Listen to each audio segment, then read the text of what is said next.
Hi guys, welcome to Delsbury Hill. As you can see, I've got the layout all around me. Just to give you an update on progress in certain areas. So I'm going to do a little bit of handheld camera work tonight, and I'll have a little bit on the tripod, I think, as well for when I do some little jobs that I've got to do. So hope you all enjoy. So some of the sections that I've been working on, for instance, this corner here, where I've got some grass down, and I'm just going to get my shadow out of the way. I've got some grass down, I've got some bush down, some foliage. These trees, the purpose of this is to cover that opening there where the bus, the Fowler bus, is going to be travelling along there. Or actually, I think it's going to be travelling out of there and across here. So just to kind of skew that opening there.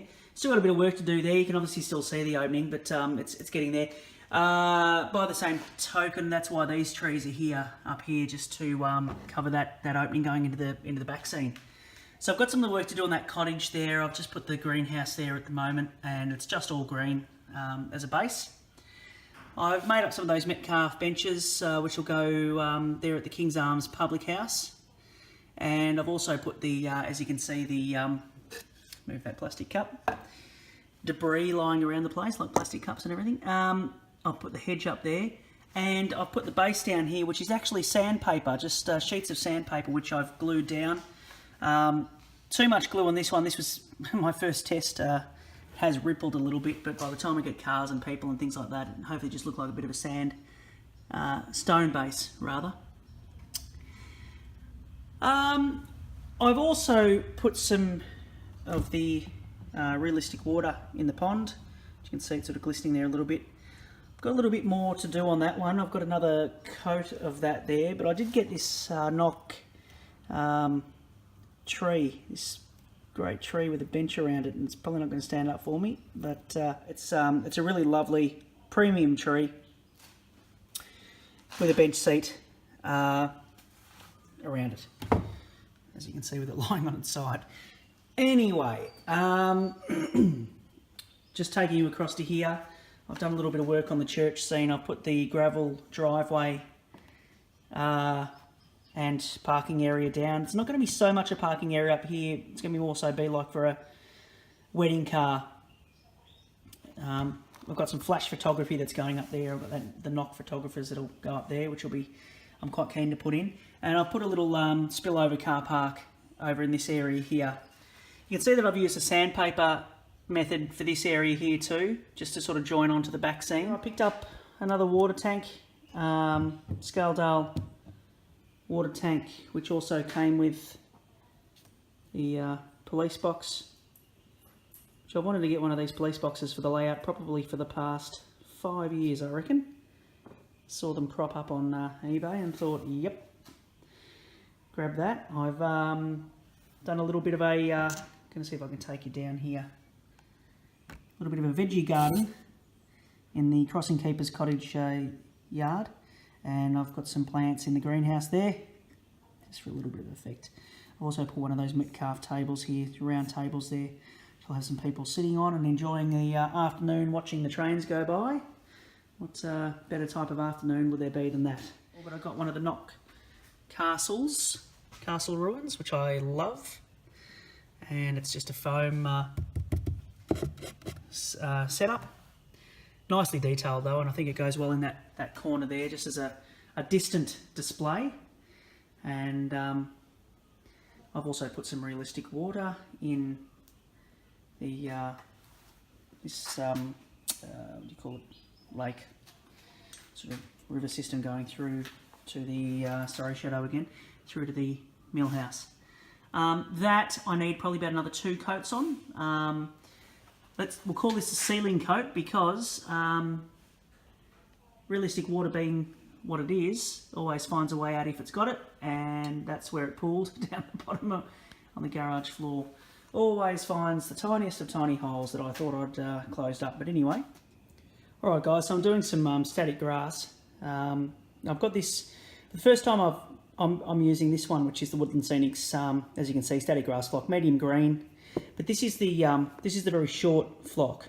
As you can see, it's 1 to 3 mil. I've never used this one before. I've only really used the the longer stuff, 6mm and maybe 5 to 6mm stuff, which is typically this stuff, knock wild grass, which is about 6mm. And I've got to say, and I'll show you the results a little bit later, this stuff is amazing. I've actually, it's got such a good coverage, plants itself very nicely in the scene. I don't actually need a base coat of green grass, which I found I sometimes have to do depending on thickness of this one. And very happy with it. In fact, I might get a dark green version of this too. In fact, I've done quite an area and not much of it's been used. Mind you, I am vacuuming it up with a little dustbuster type vac and tipping it back into the container, which works very, very well. A little bagless vac. So, but I'm actually going to show you me static grassing that area there now. All right, so this area here that I'm going to static grass, I'm going to do this with a longer knock grass, and I apologise for the shadows. I can't help that with the positioning of the light, but for this particular shot, what I've done so far is I've put the PVA, I've put the white glue on neat over all the bits that I want to do. With static grass, you've got to be very careful not to get the glue on anything that you don't want static grass, because the grass is attracted to the glue and will plant itself right in that glue wherever that glue is. So you've really got to be careful with that. So I've put it everywhere where I want it to be. Now, most importantly, have a screw or a nail into the baseboard. That's your earth point. You need to have an earth point for the static grass applicator to work. So in this case, I've got a black alligator clip, which I'll clip onto the earth point. You also want to make sure, and I'm just giving you a demonstration, you can see that the red light was on.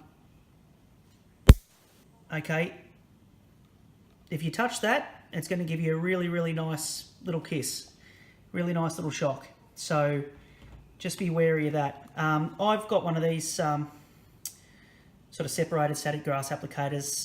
They don't make these anymore, and they're really, it's a bit faulty, but for my purposes, it's working. I'll probably replace it later. Okay, so then from that point onwards, you just basically shake the static grass out over the section that you want it planted into. The long static grass tends to, you can't see that there, but it's very staticky. So I know that the earth point is working correctly.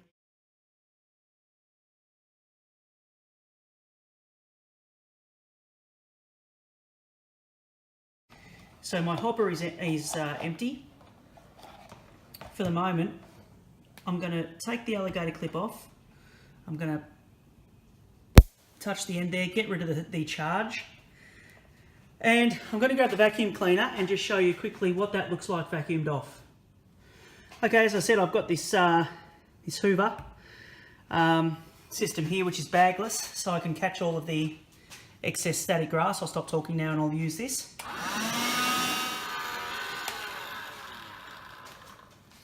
All right, so it looks much better there, and I'm just going to take you around. As you can see at the moment, you can still see the white glue through there, but it looks very, very motley, very overgrown, which is exactly what I want. And by the time you add bushes and everything, it adds to it as well. But now what I want to do is I want to add some of that fine stuff to see how that looks.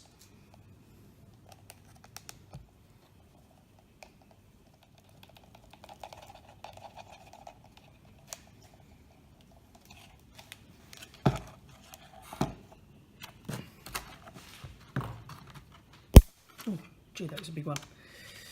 Okay. Okay, so what the fine Woodland Scenics static grass does on top of the longer grass is it softens it down. It makes it look a lot more lush, a lot more dense. Adds a little bit of a contrast as far as colour goes. The next part of the process is to get a nice pink can of hairspray, or really any colour hairspray container will do. Extra firm, which is the best I find for static grass. House in, just to give us an idea. it should have the effect that I've been looking for. And obviously there's bushes and things to go and blah, blah, blah, you know, all of that. Whereby when we look at it down here, we've got some nice long grass all around it. We've got the water down there going through it. And the same on this side, once we get some bushes there, but it's starting to look very lush, very field-like, which is what the type of effect I'll have around a lot of the layout. Once I start getting everything a bit more green, it's going to look quite good, I think. And around here, I've actually just got just the short stuff right around the church and for the base of the church here as well. It's going to be a very sort of neat type of scene, almost like carpet-like around there actually, but just very neat, very tidy. Once we put some bushes around, bed in the building, put some pathways, put some gravestones, trees and such, it should be quite a nice looking little scene. Also, just to point out, I have done some rock facing up here. As you can see, I'll put some plaster rocks on there. Up here, I've put a couple up the back here, and a little tiny one there. And so they'll all be blended in as well. So it's getting there. I really want to get all of this done by Christmas because I've had the opportunity to exhibit this layout, to move it and exhibit it over Christmas time, which I'm really excited about. It's the first time I've ever exhibited a layout. I'll be interested to see what people's thoughts are. Be interested to see if anyone actually even shows up. Remains to be seen, I suppose. I might just end up spending the time just playing trains by myself. We'll see.